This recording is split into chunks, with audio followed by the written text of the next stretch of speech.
Assalamualaikum warahmatullahi wabarakatuh. Perkenalkan, nama saya Apriliani Kartika Jani dari Pendidikan Kimia B 2018. Hari ini akan melakukan praktikum titrasi asam basa menggunakan indikator pH alami dari daun pucuk merah. Terdapat alat statif dan klem. Kemudian ada pipet gondok, labu Erlenmeyer, gelas ukur, corong kaca, dan pipet tetes. Dan juga terdapat buret untuk proses titrasi. Bahannya yaitu indikator pucuk merah, NaOH 0,1 molar, HCl, dan Aquades. Langkah pertama yaitu pembilasan buret dengan NaOH, dituangkan ke dalam buret. Dipastikan NaOH membasahi seluruh dinding buret, dan keran buret dalam keadaan terbuka. Langkah kedua yaitu pemasangan rangkaian alat titrasi asam basa, yakni buret pada statif dan klem. Kemudian dipastikan NaOH tidak ada yang tersisa, lalu tutup keran buret untuk mengisi NaOH sepenuhnya. Langkah ketiga yaitu pengisian NaOH ke dalam buret. Setelah terisi penuh, ditutup menggunakan aluminium foil agar tidak menguap. Langkah keempat yaitu pembilasan pipet gondok menggunakan HCl. Setelah bulet terbilas dengan HCl yang belum diketahui konsentrasinya, kemudian HCl tersebut diambil menggunakan pipet gondok.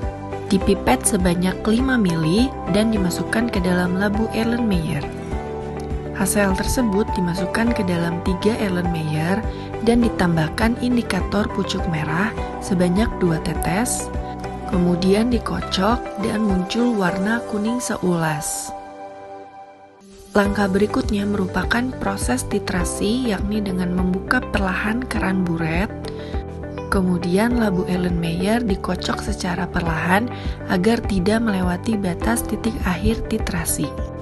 Karena larutan yang digunakan NaOH dan HCl yang merupakan asam kuat dan basa kuat, maka untuk pH-nya mencapai titik ekuivalen pada pH 7.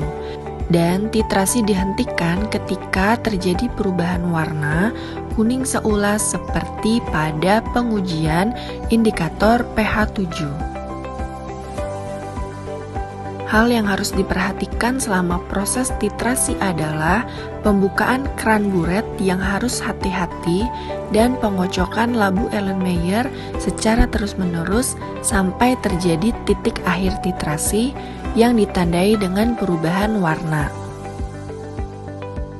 Karena warna asal indikator daun pucuk merah berwarna orange kekuningan, maka untuk titik akhir titrasi pun berwarna kuning seulas.